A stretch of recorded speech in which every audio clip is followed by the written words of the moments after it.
কিন্তু আপনি যদি মনে করেন আমি সারা জীবন অন্যায় করব, জীবনের শেষের দিনে গিয়ে হরিকে স্মরণ করব, ইচ্ছাকৃত করা একরকম। আমি ইচ্ছাকৃত অন্যায় করছি, জেনে বুঝে অন্যায় করাটা তো মহাপাপ। তাই জেনে রাখবেন মা, জীবনে যখনই যে মুহূর্তে আপনি হরিকে স্মরণ করতে পারবেন, একবার ডাকার মতো যদি একবার ডাকা যায়, যখনই শুধু আত্মনিবেদন করে ভগবানের চরণ সার করে যদি আপনি একবার বলতে পারেন, হে দয়াময়, হে করুণাময়, আজ থেকে আমি তোমার, তুমি আমার, শুধু এইটুকু কথা, আজ থেকে তুমি আমার, আস্তে আমি তোমার, এই কথাটা যখনই আমি বলবো, যখনই আপনি বলবেন, সেই মুহূর্ত থেকেই কিন্তু ভগবান আপনার সহায় হয়ে যাবে।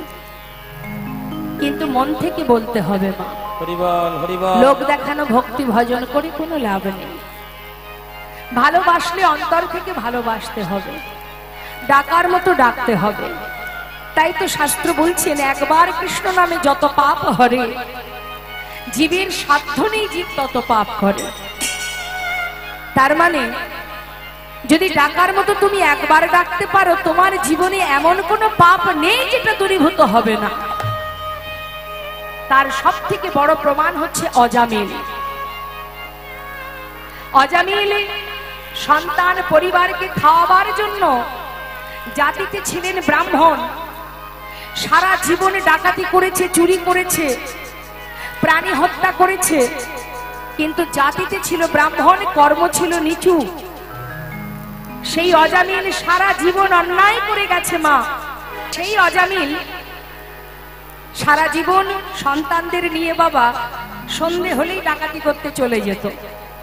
আমা একটু মন দেবেন কথার মধ্যে, একবার প্রভুর নাম করলে তার ফল কি হতে পারে? বারবার ভাগবত বলছে, শাস্ত্রে বলছে, হরি নাম করো, একবার ডাকো, হাজার হাজার অপরাধ দূরীভূত হবে। তারই একটা দৃষ্টান্ত স্বরূপ আপনাদের প্রমাণ দিয়ে যায়।